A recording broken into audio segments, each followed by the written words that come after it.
ఎంతమంది రెడీగా ఉన్నారు వాక్యం వినడానికి? ఆదికాండంలోకి వెళ్దాం. ఆదికాండము 2వ అధ్యాయం.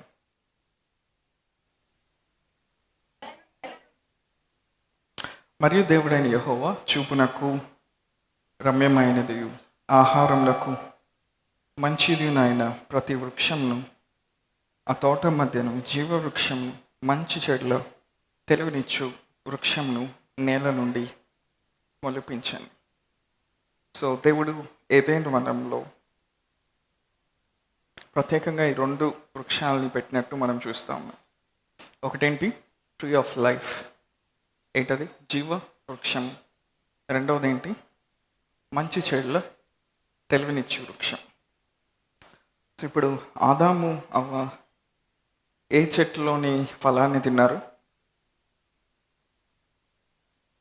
మంచి చెట్ల తెలివినిచ్చు వృక్షం. ఆలోచించారా ఎప్పుడైనా? దేవుడు జీవ వృక్షాన్ని అక్కడ పెట్టాడు. వాళ్ళు కానీ ఆ జీవ వృక్షాన్ని వాళ్ళు తీసుకొని ఉంటే నిరంతరం వాళ్ళు బ్రతికేవాళ్ళు. అవునా? అంటే ఆదాంకి ఇంకా మరణం లేదు, ఆదాంకి ఇంకా చావు లేదు. కానీ వాళ్ళు ఎప్పుడైతే తప్పు చేశారో, ఎప్పుడైతే వాళ్ళు పాపం చేశారో, దేవుడు వాళ్ళని ఏదైనా వనంలో నుంచి ఆయన బయటికి వెళ్ళగొట్టాడు. ఒకసారి చూద్దామా ఆ భాగాన్ని కూడా. ఎక్కడున్నది? 3వ అధ్యాయం 24వ వచనం. అప్పుడు ఆయన ఆదామును వెళ్ళగొట్టి ఏదేను తోటకు తూర్పు దిక్కున కెరూబులను జీవ వృక్షమునకు పోవు మార్గమును కాచుటకు ఇటు అటు తిరుగుచున్న ఖడ్గజ్వాలను నిలవబెట్టాను. సో ఆదాంని దేవుడు ఏం చేశాడు? ఏదేన్లో నుండి బయటికి వెళ్ళగొట్టాడు. ఇక్కడ ఒక చిన్న మర్మం ఉంది. మేబీ మరలా ఆదాము మంచి చెట్ల తెలివినిచ్చు వృక్షాన్ని తిన్న తర్వాత మరలా జీవ వృక్షాన్ని తినొచ్చేమో అని. అంతే కదండి? అక్కడ 2 వృక్షాలు ఉన్నాయి, 2 చెట్లు ఉన్నాయి. ఆల్రెడీ ఒక చెట్టులోని ఫలంని ఆదాము అవ్వ తిన్నారు. మళ్ళా తిరిగి వచ్చి జీవవృక్ష ఫలం తింటారేమోనని దేవుడు ఏం చేశాడు? ఏదేన్లో నుండి బయటికి వెళ్ళగొట్టి ఏదేనికి కాపలాగా ఎవరిని పెట్టాడు? కెరూబుని పెట్టాడు. జీవ వృక్షంనకు పోవు మార్గమును కాచుటకు ఇటు అటు తిరుగుచున్న ఖడ్గ జ్వాలను నిలవబెట్టాను. ఒక ఫ్లేమింగ్ స్వర్డ్ని దేవుడు పెట్టాడంట. అదే ఆదాం కానీ జీవ వృక్షాన్ని తిని ఉంటే ఏమై ఉండేది? చనిపోయేవాడా? శాశ్వత కాలం బ్రతికేవాడు. అంటే మరణం అనేది ఇంకా లేదు. ఆలోచించారు ఎప్పుడైనా? ఏంటి ఈరోజు ఇది చెప్తున్నారని ఆలోచిస్తున్నారు కొంతమంది.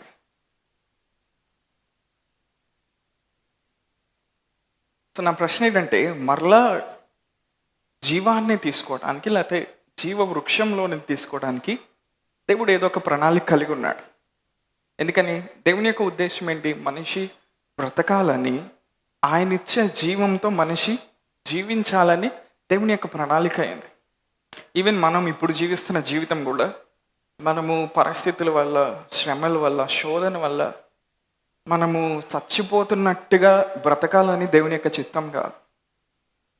ఆయన యొక్క జీవాన్ని మనం పొందుకొని, ఆయన యొక్క లైఫ్ని మనం రిసీవ్ చేసుకొని, ఈ జీవితాన్ని మనం ఏలుబడి చేయడానికి దేవుడు మనల్ని ఇక్కడ పెట్టాడు. హల్లెలూయా. అంటే ఈ జీవ వృక్షం ఫలమును అనుభవించడానికి ఇంకా ఆల్టర్నేటివ్ ఏదైనా ఉందంటారా? ఇంకొక ప్రత్యామ్నాయం ఏదైనా ఉందంటారా? ఎప్పుడైనా ఆలోచించారా? ఓకే, మనందరికీ తెలిసినట్లుగా తర్వాత యేసుప్రభువు వారు వచ్చారు, ఆయన నేనే జీవం అన్నాడు, లేకపోతే ఆయనే జీవవృక్షంగా మనము చెప్తా ఉండొచ్చు. దీనికి మించి ఇంకేమైనా ఉందంటారా? ఆలోచించండి ఒకసారి.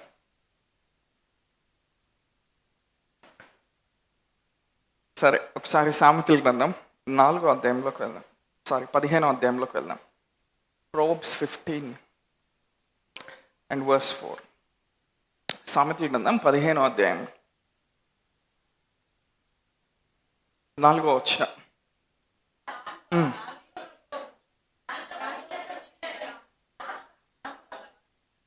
ఏ wholesome tongue is a tree of life, but perverseness in it breaks the spirit. తెలుగులో సాత్వికమైన నాలుక జీవ వృక్షము, దానిలో కుటిలత ఉండిన ఎడల ఆత్మకు భంగం కలుగును. But perverseness in it breaks the spirit. A wholesome tongue is a tree of life. సాత్వికమైన నాలుక అని వాడారు తెలుగులో. ఇంగ్లీష్లో ఏమనుంది? A wholesome tongue. ఆరోగ్యకరమైన నాలుక అని అనలేం. మేబీ ఇంకొంచెం దగ్గరగా వాడాలంటే స్వస్థపరచబడినటువంటి నాలుక అనొచ్చు. ఎందుకంటే ఒక భాషని మనము మాట్లాడటానికి మనం అలవాటు పడ్డాం. అది ఎట్లాంటి భాష అంటే పడిపోయిన ఆదాము స్వభావంలో నుండి వచ్చిన భాష. సో ఈరోజు దేని గురించి మాట్లాడుతున్నాను? జీవ వృక్షం గురించి నేను మాట్లాడుతూ ఉన్నాను. ఏ wholesome tongue is a tree of life అంటే ఒక పరిపూర్ణమైన నాలుక, లేకపోతే ఒక స్వస్థతను పొందుకున్న నాలుక జీవ వృక్షం లాంటిది. మీరు గూగుల్లోకి వెళ్ళి చూస్తే ఆశీర్వాదకరమైన ఇట్లా చాలా మీనింగ్స్ ఇస్తారు. బట్ ఆ నాలుక ఎందులో నుండి స్వస్థత పొందుతూ ఉంది? ఒక భాష విషయంలో స్వస్థత పొందుతూ ఉంది, ఒక లాంగ్వేజ్ విషయంలో హీల్ అవుతూ ఉంది. అంటే ఆదాము అవ్వ ఎప్పుడైతే పడిపోయారో, ఎప్పుడైతే ఏదైనా వనం నుండి బయటకు వచ్చారో, దేవుడు ఏమన్నారు?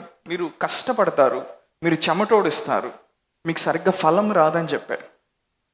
మీరు అలా ప్రయాసపడతా ఉన్నా మీకు అవునా ముండ్ల పొదలు, గచ్చతుప్పలు ఇవన్నీ మీకు తగులుతూ ఉంటాయి. చాలా కష్టపడి నువ్వు ఫలాన్ని అనుభవిస్తావని దేవుడు అన్నాడు. అంటే వాళ్ళు ఎప్పుడైతే ఏదైనా వనంలో నుండి వాళ్ళు బయటకు వచ్చారో వాళ్ళ భాష యొక్క స్థానం అనేది పడిపోయింది. చాలామందికి అర్థం కావట్లేదు నేను ఏం చెప్తున్నాను అంటే, వాళ్ళు మాట్లాడే దాని యొక్క ఆలోచన విధానం, they are interpreting everything from the fallen glory. పడిపోయిన మహిమ యొక్క అనుభవంలో నుండి ప్రతిదీ వాళ్ళు మాట్లాడుతూ ఉన్నారు, ప్రతిదీ వాళ్ళు చూస్తూ ఉన్నారు. ఏదైనా వనంలో ఉన్నప్పుడు ఎలా ఉంది? సర్వ సమృద్ధి ఉంది. ఎప్పుడు కూడా వాళ్ళు కొరత గురించి ఆలోచించాల్సిన అవసరం లేదు. There is no lack in Eden. వాళ్ళకి ఆలోచన కూడా ఎప్పుడు వచ్చి ఉండేది కాదేమో. కానీ ఎప్పుడైతే బయటకు వచ్చారో ఏదైనా వనంలో ఆదాము అవ్వ ఎన్ని విత్తనాలు నాటారు, ఎన్నిసార్లు నీళ్లు పోసారు, ఎన్నిసార్లు ఎరువేశారు, ఎన్నిసార్లు కష్టపడ్డారు. ఓకే, దేవుడు సేద్యం చేయమన్నాడు, చూసుకోమన్నాడు. కానీ వాళ్ళు ఎప్పుడైతే ఆ ప్లేస్లో నుంచి వాళ్ళు బయటకు వచ్చారో, ఆ ప్రదేశంలో నుంచి వాళ్ళు ఎప్పుడైతే బయటకు వచ్చారో, ఇప్పుడు దేవుడు ఏమంటున్నాడు? కష్టపడి నువ్వు ప్రయాసపడి చేయాలి, నువ్వు చెమటోడ్చాలి, అయినా కానీ నీకు సరిగ్గా ఫలం దొరకదు అంటున్నాడు. అంటే ఏదేను వనంలో ఉన్నప్పుడు మేబీ వాళ్ళు మాట్లాడిన భాష ఒక విధంగా ఉండొచ్చు. బాగా డీప్గా ఆలోచన చేయాలి. చాలా సింపుల్గా ఉంటుంది వినటానికి. అంటే ఏదేను వనంలో వాళ్ళు ఉన్నప్పుడు వాళ్ళ ఆలోచన విధానం కానీ, వాళ్ళ లాంగ్వేజ్, వాళ్ళు మాట్లాడిన భాష కానీ వ్యత్యాసంగా ఉండొచ్చు. ఏదేను వనం బయటకు వచ్చిన తర్వాత ఇప్పుడు ఎట్లాంటి అనుభవంలోకి వచ్చారు? ఒక పడిపోయిన అనుభవంలోకి వచ్చారు. అంటే వాళ్ళ స్పిరిట్ తిరిగి దేవునితో రెస్టోర్ చేయబడల. ఎంతమంది నాతో ఉన్నారు? అంటే ఇప్పుడు వాళ్ళు మాట్లాడే భాష వ్యత్యాసం ఉంది. ఇప్పుడు ఈ సామెతలు రాసిన ఈ గ్రంథకర్త ఏమంటున్నాడంటే, జీవ వృక్షాన్ని కానీ మనం ఇప్పుడు అనుభవించాలంటే you need a wholesome tongue. Hallelujah. ఎలాంటి టంగ్ కావాలంటే ఒక పరిపూర్ణమైన నాలుక, లేకపోతే ఆ పడిపోయిన స్వభావం నుండి స్వస్థపడినటువంటి ఒక నాలుక మనకు కావాలి. ఆ నాలుక మనం కలిగి ఉన్నప్పుడు జీవవృక్షం యొక్క ఫలాన్ని మరలా మనం అనుభవిస్తామంట. అంటే దేవుడు భాషకి లేకపోతే నాలుకకి ఎంత ప్రాముఖ్యత ఇచ్చాడో చూద్దాం. ఉదాహరణకి ఆదికాండం 11వ అధ్యాయంలో అక్కడ కొంతమంది ఏం చేస్తూ ఉన్నారు? బాబేలు పర్వతాన్ని కట్టాలనుకున్నారు. వాళ్ళు కట్టాలనుకొని ఊహించి వాళ్ళు ఏం చేస్తూ ఉన్నారు? ఒకటే భాషను వాళ్ళు మాట్లాడుతూ ఉన్నారు. They are speaking the same language. ఆ భాష యొక్క సారాంశం ఏంటి? మేము ఇక్కడ ఓ పర్వతాన్ని కడతా ఉన్నాము, ఆ పర్వతం పైకి వెళ్ళి ఆకాశాన్ని అంటబోతా ఉంది. వాళ్ళు మాట్లాడుతున్న భాషను చూసారా? ఆ భాషలో ఉన్న ఐక్యతను వాళ్ళు చూసారా? అంటే వాళ్ళు సంథింగ్ గ్రహించగలిగారు. దేవుడు మా లోపల ఒక ఒక క్యారెక్టర్ని పెట్టాడు, ఒక స్వభావాన్ని పెట్టాడు. మేము కానీ ఏక మనసు కలిగి ఒకటే భాషను కానీ మేము మాట్లాడగలిగితే ఈ భూమి మీద ఏదైనా చేయగలమన్న రెవల్యూషన్ వాళ్ళకు వచ్చింది. హల్లెలూయా. అందుకనే వాళ్ళు ఇప్పుడు ఏం చేస్తున్నారు? అందరిని తీసుకొని వచ్చారు, ఒక టవర్ని, ఒక గోపురాన్ని కడదామని వాళ్ళు ఆలోచిస్తూ ఉన్నారు. వాక్యంలో ఏముంది? 11వ అధ్యాయంలో దేవుడు వాళ్ళు కట్టబోతున్న ఆ పర్వతాన్ని చూడటానికి ఆయన దిగి వచ్చాడంట. మీ మైండ్ని బాగా స్ట్రెచ్ చేయాల్సిన పరిస్థితి ఈరోజు. దేవుడు ఏం చేశాడంట? వాళ్ళు కట్టబోతున్న గోపురాన్ని చూడటానికి దిగి వచ్చాడంట. వాళ్ళు కట్టారా? వాళ్ళు ఏమైనా ఇటుకలు పేర్చారా? వాళ్ళు ఏమైనా సిమెంట్ వేసారా? వాళ్ళు ఏమన్నా జేసీబీ తీసుకొచ్చి ఫౌండేషన్ కోసం తవ్విచ్చారా? ఏం చేయలే. వాళ్ళు ఆలోచించారు, వాళ్ళు మాట్లాడుతూ ఉన్నారు. ఏ wholesome tongue is a tree of life. అంటే భాషలో మనం ఎప్పుడైతే పరివర్తన చెందుతామో, మెచ్యూర్ అవుతామో, అంటే మనం మాట్లాడే దాంట్లో ఎప్పుడైతే మనము స్వస్థత పొందుకున్న అనుభవంలో మనం నడుస్తామో, జీవ వృక్షం యొక్క ఫలంని మరలా మనం ఈ భూమి మీద అనుభవిస్తాం. హల్లెలూయా. ఎంతమంది గ్రహించగలుగుతున్నారు నేను చెప్పేది? అంటే విశ్వాసంగా మనము రైట్ విషయాలు మాట్లాడటానికి మాత్రమే పిలువబడలేదు. దేవుని యొక్క చిత్తాన్ని ప్రతి విషయంలో గ్రహించి మనం మాట్లాడటానికి పిలువబడ్డాం. హల్లెలూయా. ఎంతమంది అంతా ఉన్నారు? ఎంతమంది బాగా మాట్లాడే వాళ్ళు ఉన్నారు ఇక్కడ? మీరు అస్సలు మాట్లాడరా? మీ ఫ్రెండ్స్తో కూర్చున్నప్పుడు, బంధువులతో కూర్చున్నప్పుడు, మీ ఆఫీస్లో కొలీగ్స్తో కూర్చున్నప్పుడు మాట్లాడతారు లేదా? ఒక రోజంతా మనల్ని వదిలేశారు ఫ్రీగా, ఒక నలుగురిని మన చుట్టూరు పెట్టి ఒక మంచి గార్డెన్లో. మనం ఏం చేస్తాం? సైలెంట్గా వెళ్ళి ఒక మూలన కూర్చుంటాము. బాగా స్పిరిచువల్గా ఉన్న వాళ్ళు అయితే అదే చేస్తారు. బాగా అతి పరిశుద్ధంగా ఉంటారు కదా కొంతమంది, వాళ్ళైతే వెళ్ళిపోతారు అక్కడ నుండి. ఎందుకంటే వాళ్ళు మాట్లాడితే ఎనర్జీ వేస్ట్ అవుతుంది. ఎప్పుడైనా అలాంటి వాళ్ళని చూసారా? చాలా కామ్గా సైలెంట్గా ఉంటారు. వాళ్ళు అనడానికి కూడా కష్టంగా ఉంటుంది, ఎందుకని వాళ్ళు మాట్లాడితే ఎనర్జీ వేస్ట్ అయిపోద్ది. సో దేవుడు మనల్ని అలా చేయలేదు. ఒక హోల్సమ్ టంగ్ని ఆయన మనకిచ్చాడు, ఒక స్వస్థపరచబడినటువంటి పరిపూర్ణమైన నాలుకని మనకిచ్చాడు. ఆ నాలుక ఏం చేస్తుందంటే ఏ సమయంలో ఏ విషయాన్ని మాట్లాడాలో అదే అది మాట్లాడుతూ ఉంటుంది. అంటే సరైన భాషని మనం మాట్లాడగలిగితే, సరైన ప్రత్యక్షతను మనం విడుదల చేయగలిగితే సరైన ఫలితాలని మనం చూస్తాం. ఇంకా సామెతలు రాసిన గ్రంథకర్త ఏమన్నాడు? అందులో కానీ పర్వర్స్నెస్ ఉంటే, అందులో కానీ కుటిలత ఉంటే, అందులో కానీ మాట్లాడే దాంట్లో కానీ నాశనం ఉంటే, మాట్లాడే దాంట్లో కానీ నష్టం ఉంటే, మాట్లాడే దాంట్లో కానీ ఆ స్వస్థత లేని స్వభావం ఉంటే ఏమవుతుందంట? It breaks the spirit. అంటే ఆత్మ అది పనిచేయాల్సిన స్థానంలో అది పనిచేయకుండా శరీర స్వభావం ఎక్కువ పనిచేస్తూ ఉంటుంది. ఇట్ బ్రేక్స్ ద స్పిరిట్ అంటే స్పిరిట్ని విరగొట్టేస్తుందని కాదు. ఎంతమంది నాతో ఉన్నారు? అంటే మనం తిరిగి జన్మించిన తర్వాత దేవుడు మన స్పిరిట్కి ఒక పొజిషన్ ఇచ్చాడు, మన లోపల ఉన్న ఆత్మకి ఆయన ఒక స్థానాన్ని ఇచ్చాడు. హల్లెలూయా. అది అత్యున్నతమైన స్థానం, క్రీస్తుతో పాటు పరలోక ప్రదేశంలో కూర్చుండి ఉన్న స్థానం, సమస్త అధికారాన్ని పొందుకున్నటువంటి స్థానం. అంటే ఫస్ట్ దేవుడు ఏం చేశాడు? మన బాడీని రెస్టోర్ చేసే ముందు, మన దేహంని కూడా ఆయన స్వస్థపరిచే ముందు ఆయన మన ఆత్మని ఆయన ఏం చేశాడు? ఒక అత్యున్నతమైన స్థానంలోకి ఆయన మనల్ని తీసుకొని వచ్చాడు. Is restored hour spirit. Ezekiel గ్రంథంలో ఏమన్నాడు? నూతన హృదయాన్ని మీకు ఇస్తాను, నూతన ఆత్మని మీకు ఇస్తాను.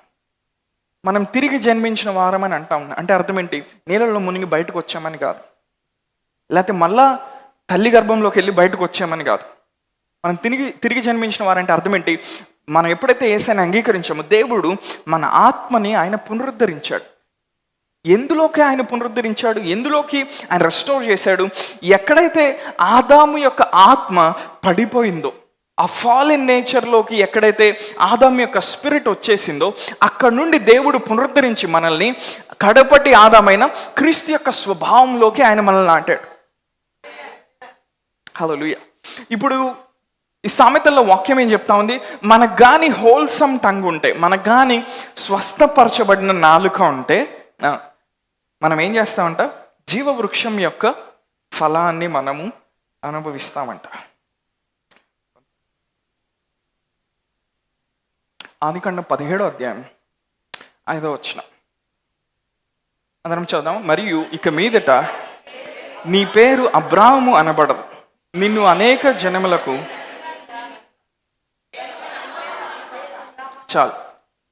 నిన్ను అనేక జనములకు తండ్రినిగా నియమించి తిని గనుక. ఆ మాటను చదివారా? నిన్ను అనేక జనములకు తండ్రినిగా నియమించి తిని గనుక. ఇంగ్లీష్లో ఏమంటుంది?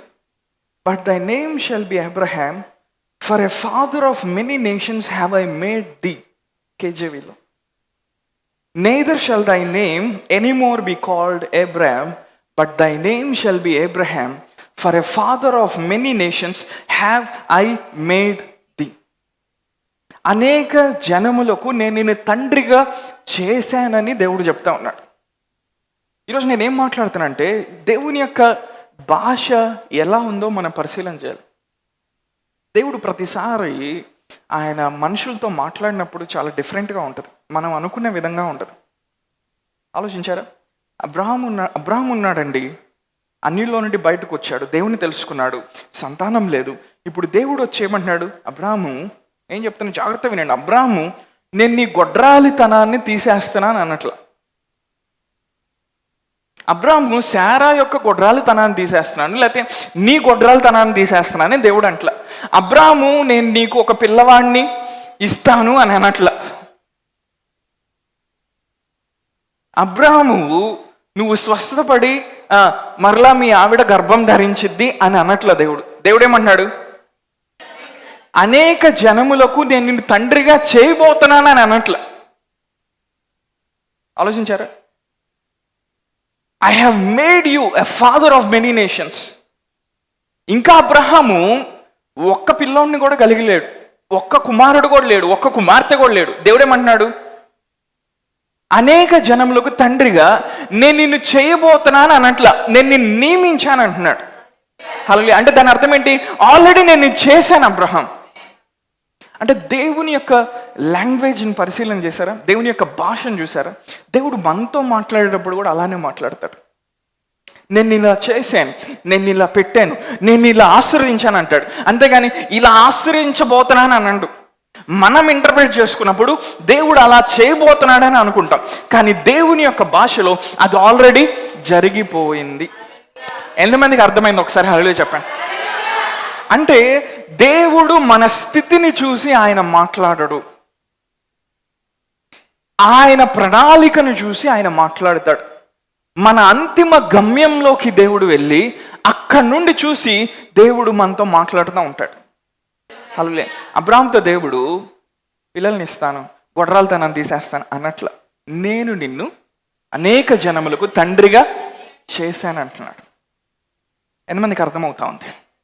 అంటే దేవుడు మాట్లాడే విధానం ఎట్లా ఉంది, దేవుని యొక్క హోల్సమ్ టంగ్ ఎలా ఉందో చూద్దాం. హల్లెలూయా. దేవుని యొక్క భాష ఎలా ఉంది? ఈవెన్ మీరు హీబ్రూలోకి వెళ్ళి చూస్తే కొన్ని వాటికి ఫ్యూచర్ టెన్స్ లేదు.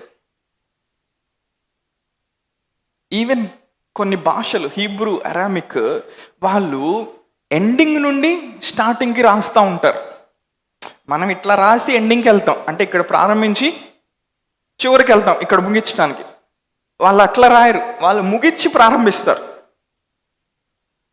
హీబ్రూ కానీ అరామిక్ కానీ వీళ్ళు ఇట్లా రాస్తూ ఉంటారు. ఎందుకని? దేవుని యొక్క భాషలో నేను చెప్తున్నాను, బాగా గ్రహించాలి. అర్థం చేసుకోవడానికి కొంచెం కష్టంగా ఉంటుంది, బట్ పర్లేదు, అందుకే స్లోగా వెళ్తున్నాను. దేవుని యొక్క భాషలో ఫ్యూచర్ టెన్స్ అనేది లేదు.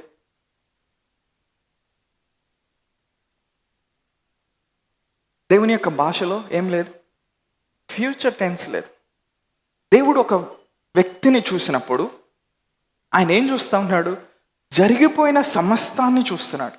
దాన్ని చూసి అందులో నుండి అతన్ని పిలుస్తూ ఉన్నాడు. ఈవెన్ మనం తిరిగి జన్మించినప్పుడు కూడా దేవుడు మనల్ని పాపులుగా చూడట్లేదు. అయ్యో, ఎంత మాట చెప్పారు బ్రదర్. మన అతిక్రమల పాపం ద్వారా మనం చచ్చిన వారమై ఉండగా ఆయన క్రీస్తుతో పాటు మనల్ని లేపి ఏం చేశాడు?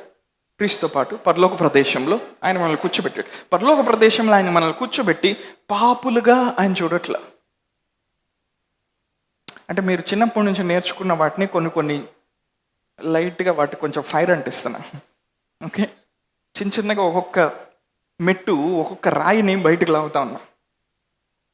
ఎందుకంటే ఈ సంవత్సరం దేవుడు మనకు ఒక నూతనమైన ఫౌండేషన్ ఆయన వేస్తూ ఉన్నాడు, నూతనమైన పునాదిని వేస్తాడు. అంటే పునాది లేదని కాదు, పునాదిలో కొన్ని మెరుగులు దిద్దుతూ ఉన్నాడు ఆయన. హల్లెలూయా.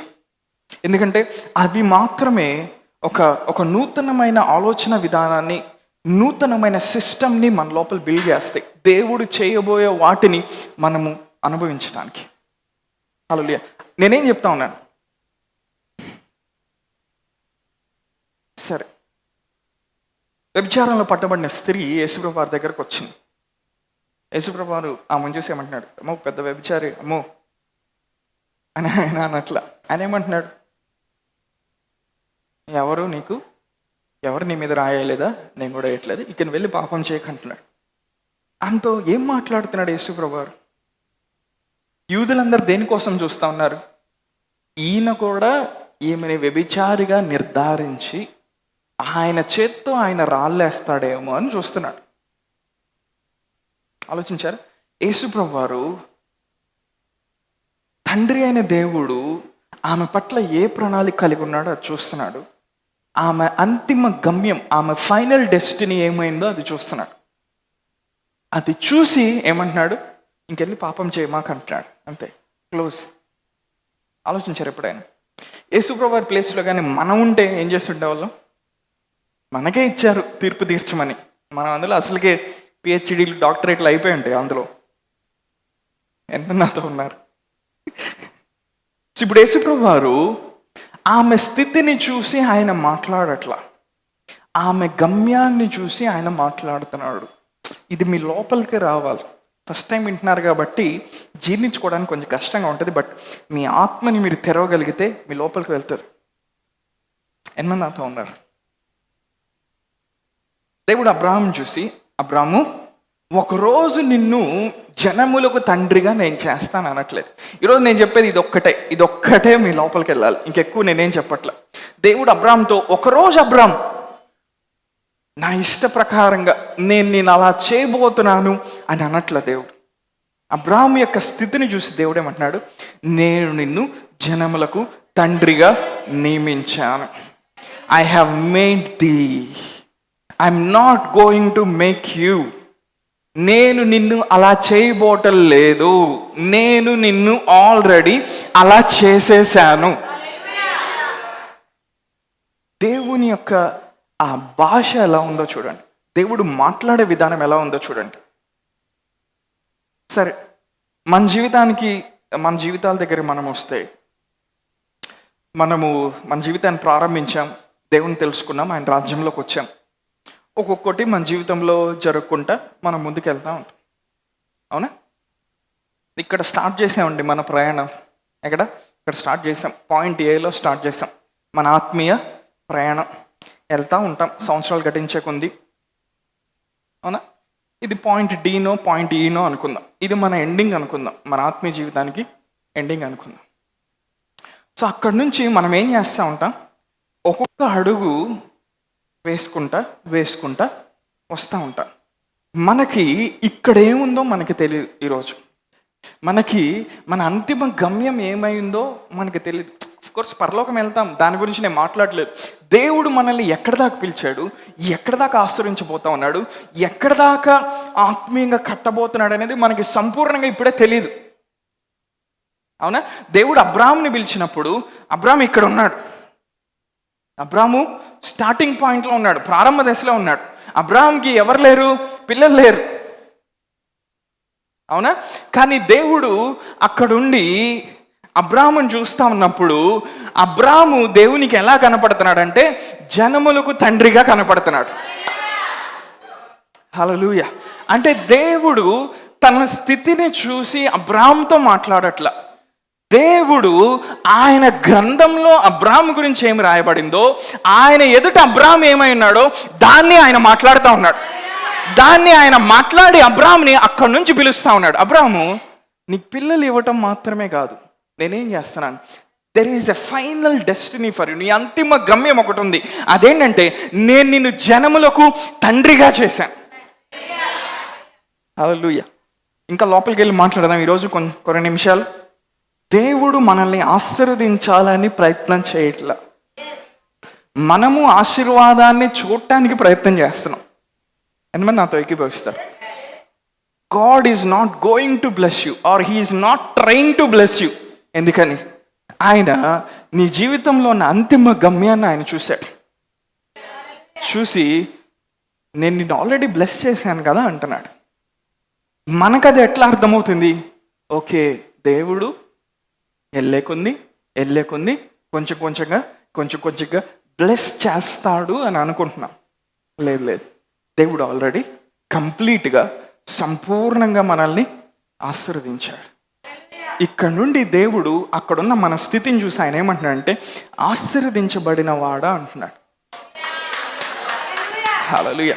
కానీ మనం ఇక్కడుండి ఏమంటున్నామంటే, ప్రభా ఈ నెల ఈఎంఐ కట్టుకుంటే చాలు, ఈ నెల మా వాడికి స్కూల్ ఫీజు కడితే చాలు, నాకు ఒక చిన్న గృహం వస్తే చాలు, నాకు ఒక చిన్న బైక్ వస్తే చాలు అని మనం ఇక్కడ నుంచి ప్రార్థన చేస్తున్నాం. ఏం చెప్తాను, జాగ్రత్తగా గ్రహించండి. కానీ దేవుడు ఇక్కడ నుండి ఆయన మనల్ని చూసి ఆశ్రయించబడినవాడా, హల్లెలూయా, అభిషేకించబడినవాడా, సంపూర్ణంగా అభివృద్ధి చెందినవాడా అని ఆయన మనల్ని పిలుస్తూ ఉన్నాడు. హల్లెలూయా. అంటే దేవుడు ఇప్పుడు బేసిక్గా చెప్పాలంటే మన స్థితిని చూసి ఆయన మాట్లాడేవాడు కాదు. ఆయన ప్రణాళికలో, ఆయన గ్రంథంలో, లేకపోతే ఆయన చిత్తంలో మన అంతిమ గమ్యం ఏదైందో దాన్ని చూసి ఆయన మాట్లాడుతూ ఉంటాడు.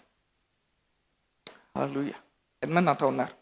అంటే అబ్రాహాము దేశములకు తండ్రి అవుతాడు అని దేవుడు మాట్లాడలేదు, కానీ దేవుని యొక్క ఉద్దేశంలో, దేవుని యొక్క చిత్తంలో, దేవుని యొక్క మనసులో, దేవుని యొక్క హృదయంలో అబ్రాహాము ఆల్రెడీ దేశములకు తండ్రిగా అయిపోయాడు. హల్లెలూయా. ఎంతమంది నాతో ఉన్నారు? సంగమా, నేనేం చెప్తున్నానంటే దేవుడు మనల్ని ఆశీర్వదించడానికి ప్రయత్నం చేయట్లా. ఈ నెల 5,000, వచ్చే నెల 15,000 కొంచెం ఇంక్రిమెంట్ ఇచ్చుకుంటా దేవుడు అక్కడ దాకా తీసుకెళ్లాలని అనుకోవట్లా.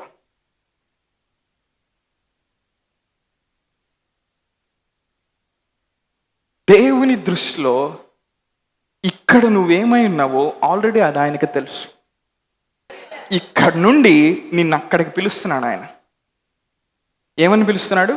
ఆశ్రయించబడినవాడా, చిన్న ఈఎంఐల కోసం కష్టపడ మాకు. ఆశ్రయించబడినవాడా, చిన్న ఆలోచనలు పెట్టుకొని చింతిస్తూ ఉండ మాకు. I know the plans that I have for you. I know your final destination. I know your ultimate identity. కానీ మన గుర్తింపు ఎలా ఉంది? ఈరోజు మన పరిస్థితి ఏమైందో దాన్ని బట్టి మన గుర్తింపు అయింది.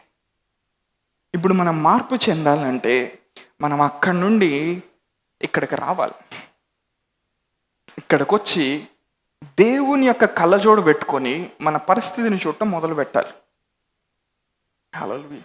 అప్పుడు మనకి వాగ్దానాలు నెరవేర్చబడతాయి, ప్రవచనాలు నెరవేర్చబడతాయి, దేవుడు ప్రతి దాంట్లోకి మనల్ని అద్భుతంగా నడిపిస్తాడన్న విశ్వాసము సంపూర్ణంగా ఉంటుంది. If you are seeing your life from your beginning stage, next step పడిద్దో లేదో నీకే తెలియదు. ఎందుకని మధ్యలో ఆగిపోతామేమో. కానీ దేవుని దృష్టిలో పడాల్సిన స్టెప్స్ అన్నీ కూడా పడిపోయినాయి ఆల్రెడీ. హల్లెలూయా. యెషయా 46:10 దేవుడు ఏమంటాడు? ఆయన అంతము నుండి ఆదిని చూసే దేవుడు. For he declares the end from the beginning. అంటే దేవుడు ఒక వ్యక్తి జీవితంలో ఆయన ఎండింగ్కి వచ్చి అక్కడున్న గొప్పతనాన్ని చూసి ప్రారంభ దశలో ఉన్న అతన్ని పిలుస్తూ ఉంటాడు ఇందులోకి రావాలని. హల్లెలూయా. అంటే దేవుడు మనల్ని ఆల్రెడీ క్రీస్తులో ఆయన ఐశ్వర్యవంతులుగా చేసేసాడు, ఆల్రెడీ ఆయన పరిశుద్ధులుగా చేసేసాడు, ఆల్రెడీ ఆయన నీతిమంతులుగా చేశాడు. హల్లెలూయా. సాధారణంగా ఇది కూడా బ్రేక్ చేయాలంటారా? సాధారణంగా పాత నిబంధన ప్రకారం ఒక వ్యక్తి నీతిమంతుడిగా అయ్యాడంటే అర్థం ఏంటి?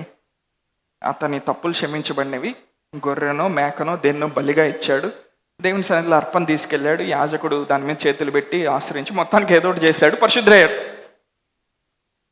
ఎఫెసీ 2:6 పౌలేమంటున్నాడు, మీరు అతిక్రమములు పాపముల విషయంలో చచ్చిన వారై ఉండగా క్రీస్తుతో పాటు ఆయన మిమ్మల్ని బ్రతికించి. అంటే నువ్వు రక్షింపబడక ముందే నీకు ఒక స్థానాన్ని ఆయన సిద్ధపరిచాడు. అదే స్థానం క్రీస్తుతో పాటు పరలోక ప్రదేశంలో నుండి ఏలుబడి చేసే స్థానం. నీ జీవితం మార్చబడక ముందే దేవుడు నీకు ఒక పొజిషన్ని ఆయన ప్రిపేర్ చేశాడు. ప్రిపేర్ చేసి ఏమన్నాడంటే, ఇక్కడ నుండి నీ జీవితాన్ని చూస్తా, నీ అంతిమ ఐడెంటిటీ ఏమైందో, నీ అల్టిమేట్ ఐడెంటిటీ ఏమైందో, నీ అల్టిమేట్ డెస్టినీ ఏమైందో దాన్ని చూసి ఆయన అక్కడికి ఈరోజు మాట్లాడుతూ ఉన్నాడు. కొంతమంది తీసుకోలేకపోతున్నారు, కష్టంగా ఉంది కదా. యోబు గ్రంథంలో అక్కడక్కడ చదివి క్రమక్రమంగా ఎదుగుతాం, చిన్న చిన్నగా వెళ్తాం, కొంచెం కొంచెం అర్థమైద్ది. ఇవన్నీ కాదు, అదన్నీ మనిషి యొక్క భాష. దేవుని భాషలో అట్లా లేవు. దేవుని యొక్క ప్రణాళిక ఏంటంటే, ఆయన నిన్ను ఇక్కడ నుండి చూస్తా, ఇక్కడ నుండి ఆయన ప్రార్థన చేయమని పిలుస్తూ ఉంటాడు, ఇక్కడ నుండి ఆయన రాజ్యంలోకి విత్తమని పిలుస్తూ ఉంటాడు, ఇక్కడ నుండి ఆలోచించమని ఆయన పిలుస్తూ ఉంటాడు. ఎంతమంది నాతో ఉన్నారు? ఎంతమంది నేను చెప్పేది కొంచెమన్నా గ్రహించగలుగుతారు? ఇప్పుడు అబ్రాహాంతో దేవుడు మాట్లాడినప్పుడు పిల్లలు లేనివాడుగా, సంతానం లేనివాడుగా, గొడ్రాలతనం కలిగిన వాడుగా అబ్రాహాము తన దాన్ని చూసుకోవడానికి వీల్లేదు. అబ్రాహాం దేవుని నమ్మాను, అది అతనికి నీతిగా ఎంచమని. దేవుడు అబ్రాహాం యొక్క అంతిమ గమ్యాన్ని చూసి దేవుడు మాట్లాడుతున్నాడు. అబ్రాహాము, నీకు పిల్లోడిని ఇవ్వటం మాత్రమే కాదు, దేశములకి నేను నిన్ను, జనములకి నేను నిన్ను తండ్రిగా చేసేసాను. నీ ద్వారా భూలోకంలో ఉన్న వంశములన్నీ కూడా ఆశ్రయించబడబోతా ఉన్నాయి. అలాగే ఈవెన్ క్రీస్తుని నమ్ముకున్న ప్రతి ఒక్కరిని కూడా నేను నీ సంతానంగా చేయబోతున్నాను. దేవుడు ఎక్కడ దాకా చూసి ఆలోచించాడు చూడండి అబ్రహాం విషయమై. ఆ పాయింట్లో నుండి దేవుడు పిలుస్తూ ఉన్నాడు. సో ఈ రెవల్యూషన్ మనకి అర్థమైతే మనకి తెలుసు ఖచ్చితంగా దేవుడు మనల్ని ఎందులోకి పిలిచాడో వాటిలోకి 100% మనం వెళ్ళగలుగుతామన్న నిశ్చయిత మనకు ఉంటుంది. ఈ రెవల్యూషన్ మనకి తెలియకపోతే ఏమవుతుందంటే, మనం ఇక్కడ నుండి ఒక్కొక్క అడుగు వేస్తా ఆలోచిస్తా, పడిపోతా, లెగుస్తా, జరిగిద్దో జరగదో, వెళ్తుందో, అక్కడ దాకా వెళ్తామో వెళ్ళలేమో అన్న అనుమానంలో మనం ఉంటా ట్రయల్ అండ్ ఎర్రర్ బేసిస్ మీద మన లైఫ్ నడిపిస్తూ ఉంటాం. రోమపత్రిక 4వ అధ్యాయంలోకి వెళ్దాం. కానీ 20వ వచనం అందరం చదువుదామా?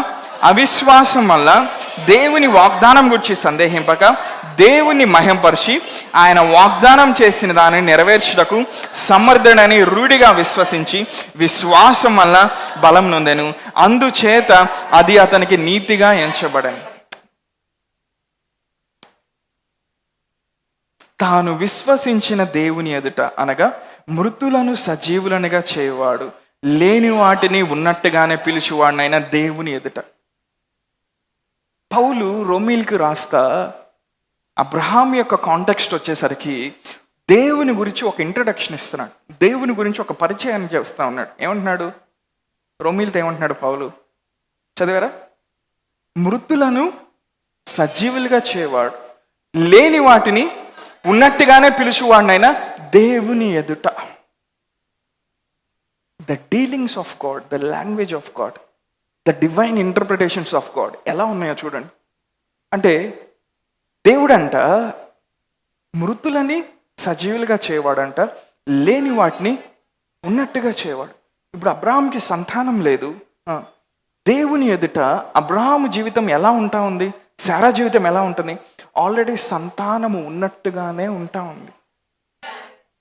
డైజెస్ట్ చేసుకోవడం కష్టం ఉంది కదా. నువ్వు ఇక్కడ ఉన్నావండి, భయంకరమైన పేదరికంలో ఉన్నా, దేవుడు నీ జీవితాన్ని చూసి ఆయన ఆల్రెడీ నీ అత్యున్నతమైన స్థానాన్ని చూశాడు ఆయన ఆత్మలో. ఇక్కడ చూసి ఏమంటాడంటే, ఓ పేదవాడ, ఒక్కొక్క అడుగు వేసుకుంటా బయటికి రా అంటాడు. ఇది దేవుని యొక్క లాంగ్వేజ్, దేవుని యొక్క భాష. ఇది నేను చెప్తున్నా, చాలా జాగ్రత్త వినండి. నువ్వు ఇక్కడ ఉన్నావు, అనారోగ్యంతో బాధపడతా ఉన్నావు. దేంతో? అనారోగ్యంతో బాధపడతాం, లేకపోతే ఏదో వ్యాధి వలన బాధపడతా ఉన్నాం. దేవుడు ఆల్రెడీ నీ అత్యున్నతమైన స్థానంలో నీ జీవితాన్ని ఇక్కడ చూశాడు. చూసి ఆయన ఏమంటున్నాడు, నిన్నేమంటున్నాడు ఆయన? ఓ వ్యాధిలో ఉన్నవాడా అని అనట్ల, ఓ అనారోగ్యంలో ఉన్నవాడా అనట్ల. దేవుడు ఏమంటున్నాడంటే, దైవికమైన స్వస్థతలో నడుచున్నవాడా అంటున్నాడు. God is not even talking about healing, God is talking about divine health. అంటే దాని అర్థం ఏంటి? దేవుడు ఎలా చూస్తూ ఉన్నాడు? ఇంకా డీప్గా తీసుకెళ్ళమంటారు. అసలు నీకు రోగం లేనట్టుగా దేవుడు చూస్తున్నాడు. కానీ మనకెలా ఉంటుంది? ఇక్కడ మనము అనారోగ్యంతో బాధపడుతున్నాము, మనకి నొప్పి పుడతా ఉంది, బాధ కలుగుతూ ఉంది, కన్నీరు కారుస్తున్నాం, ట్యాబ్లెట్లు వేసుకుంటున్నాం, అంతా జరుగుతుంది.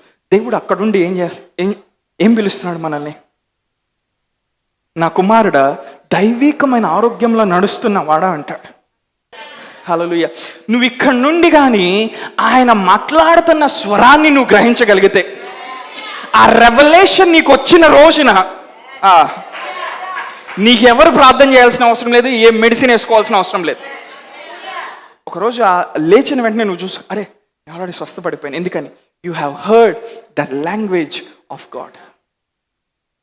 ఇంకా నేనేం చెప్తున్నానంటే, ఇక్కడ నువ్వు ఒక బిజినెస్ ప్రారంభించావు, నువ్వు ఒక కెరియర్ ప్రారంభించావు. చిన్నగా ఒక్కొక్క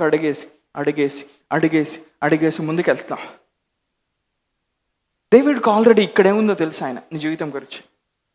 దేవుడు నేను చూసి successful multi millionaire business man అని నేను పిలుస్తూ ఉంటాను. నీకు అర్థం కాదు. నీకు వచ్చే డ్రీమ్స్లో కూడా నీకు అలానే ఉంటాయి. అందుకని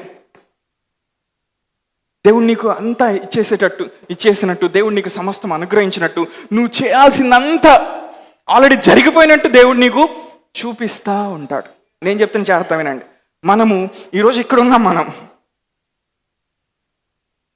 ఆలోచించారు ఎప్పుడైనా దేవుని యొక్క లాంగ్వేజ్ ఎలా ఉందో?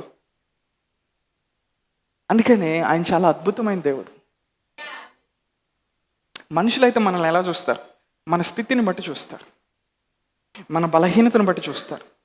దేవుడు ఏం చేస్తా అంటే, తన మహిమలో నుండి మనల్ని చూసి ఆ బలహీనతలో నుండి, ఆ స్థితిలో నుండి మనల్ని బయటికి పిలుస్తాడు. పిలవటం మాత్రమే కాదు, అక్కడ ఏం జరగబోతుందో నమ్మేటువంటి, విశ్వాసం ఉంచేటటువంటి శక్తిని, సామర్థ్యాన్ని, కృపని ఆయన మనకు అనుగ్రహిస్తాడు. అంటే అబ్రాహాం ఇక్కడుండి సంతానం లేకుండానే దేవుడు అక్కడుండి పిలుస్తూ ఉన్నాడు అబ్రాహాంని. ఓ ఈ father of many nations, O Abraham. Maybe మన భాషలో చెప్పాలంటే దేవుడు ఏమన్నా, ఓ అబ్రాహాము, అనేక దేశములకు తండ్రి. దేశములకు తండ్రి? జనములకు తండ్రి నేనా? మా ఆవిడ ఇంత వయసు వచ్చింది, అవునా? వాళ్ళ శరీరాలు, వాళ్ళ దేహాలు ఎలా ఉన్నాయంట? మృతతుల్యమైనట్టు, already dead. The deadness of Sarah's womb. అవునా? ఇక్కడే ఒక అద్భుతమైన రెవల్యూషన్ ఉంది. ఎంతమంది ఇంట్రెస్ట్గా ఉన్నారు? 19వ వచనం, మరి అతడు విశ్వాసమందు బలహీనుడు కాక. కేజేవిలో చూద్దామా? 4:19, Romans 4:19. And being not weak in faith, he considered not his own body. తన బాడీని కన్సిడర్ చేయలేదంట. ఈరోజు నేనేం చెప్తున్నాను, చాలా చాలా ఇంపార్టెంట్ విషయం. తీసుకోవడానికి కష్టంగానే ఉంటుంది. ఒకసారి దేవుడు మనుషులతో ఎలా డీల్ చేస్తాడు అర్థమైనప్పుడు, అప్పుడు లైఫ్ ఈజీగా ఉంటుంది. He did not consider his own body అంటే అర్థం ఏంటి? He did not consider his own finances. When God called him to be a millionaire, he did not consider his own finances. When God called that sick person into divine health, he did not consider his own body. ఎంతమంది నాతో ఉన్నారు? దేవుడు అంట అబ్రాహాంతో మాట్లాడినప్పుడు తన దేహము ఆ రోజు ఏ స్థితిలో ఉందో దాన్ని కన్సిడర్ చేయలేదంట, దాన్ని పట్టించుకోలేదంట, దాన్ని వదిలిపెట్టేశాడంట. హల్లెలూయా. అది వదిలిపెట్టి ఏం చేశాడో తెలుసా? మృతతుల్యమైన వాళ్ళ గర్భాలు, వాళ్ళ దేహాల వైపు చూడకుండా వాగ్దానం చేసిన వాడు నెరవేర్చుటకు సమర్థుడు, శక్తి గలవాడని రూఢిగా నమ్మాడు. అంటే ఇక్కడుండి అక్కడి నుండి వస్తున్న దేవుని వాయిస్ మీద తన దృష్టి పెట్టాడు అబ్రాహాం. ఆ వాయిస్ మీద దృష్టి పెట్టి ఆ వాయిస్ని ట్రాప్ చేసి దాన్ని మెడిటేట్ చేయటం మొదలుపెట్టాడు. అప్పటి వరకు తను ప్రతిరోజు చూసినప్పుడు ఎలా చూసుకునేవాడు? నాకు సంతానం లేదు, ఎలియాజరు ఉన్నాడు పక్కన, పలానా దేశంలో వాళ్ళకి ఎంతమంది పిల్లలు ఉన్నారు, నాకు ఒక్కరు కూడా లేరు, నాకేం జరగట్లేదు, నా దగ్గర డబ్బులు లేవు, నా పరిస్థితి బాగోలేదు, నాకు 15 సంవత్సరాల నుంచి అనారోగ్యం. ఆ స్థితిలో ఉన్నాడు అబ్రహాం. కానీ దేవుని యొక్క వాయిస్ వచ్చినప్పుడు, hallelujah, he did not consider his own body. హల్లెలూయా.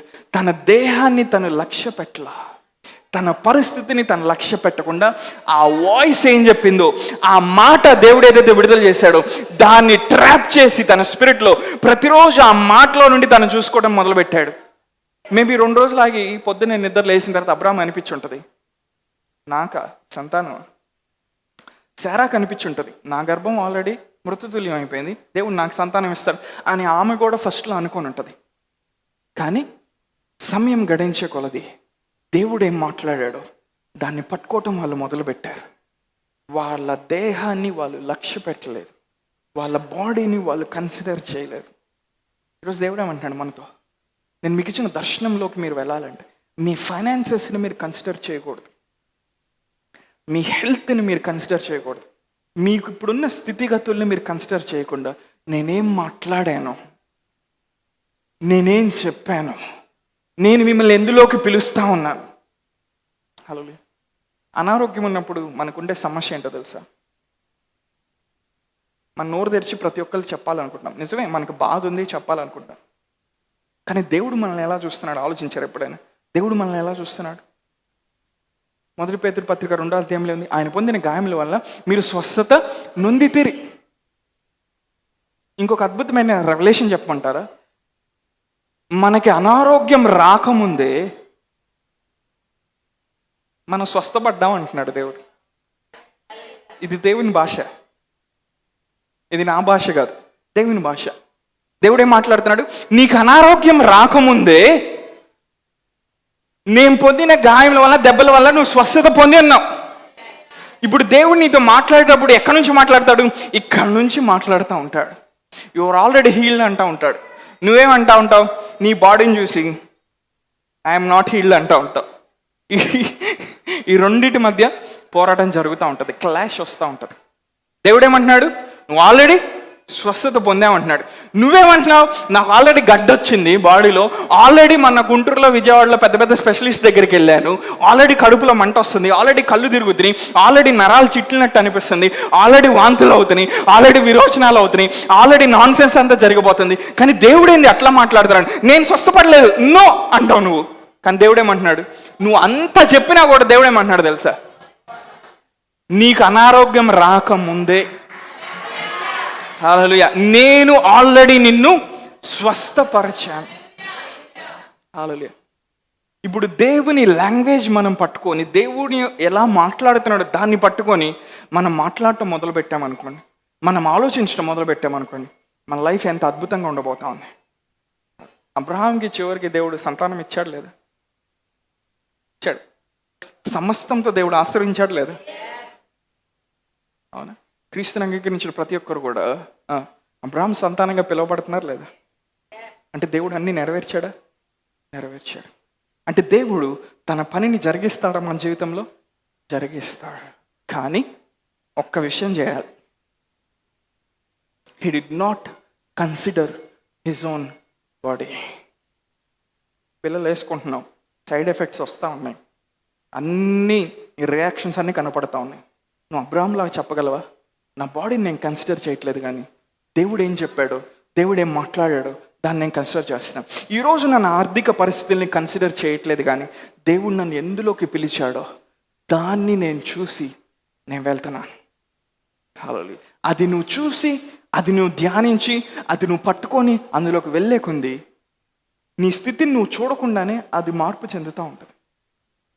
ఇది దేవుని యొక్క design.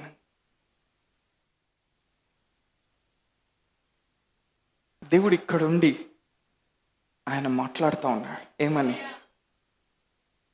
Granted, done, completed, successful, glorious, finished. ఆ స్వరంగానే నువ్వు వినగలిగితే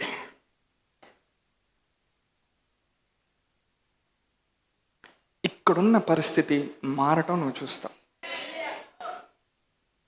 దాన్ని కానీ నువ్వు వినలేకపోతే ఈ పరిస్థితి ఏం చెప్తుందో, ఈ రోగం ఏం చెప్తుందో, ఈ ఆర్థిక పరిస్థితి నీకేం చెప్తుందో దాంట్లో నేను ఉండిపోతావు. ఆ కడుపులో వచ్చిన చిన్న గడ్డ ఏం చెప్తుందో దాని వాయిస్ నువ్వు వింట మొదలు పెడతావు. నిజమే, ఇక్కడ పెయిన్ ఉందా? ఉంది.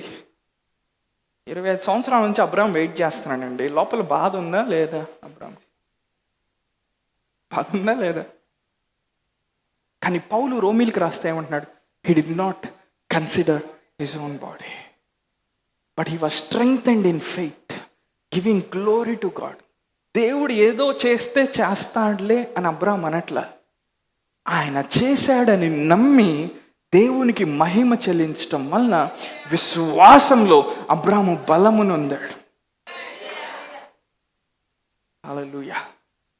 ఏదైతే ఆ స్పిరిట్ నుండి వచ్చే ఆ పవర్ ఉంటా ఉందో, ఆత్మ నుండి వచ్చే శక్తి ఎలా మూవ్ అవుతుందంటే, నీ స్థితిని నువ్వు ఈరోజు లక్ష్య పెట్టకుండా దేవుడు చూపించిన దాన్ని, దేవుడు మాట్లాడిన దాన్ని పట్టుకుంటా నువ్వు ముందుకు వెళ్తావు తెలుసా?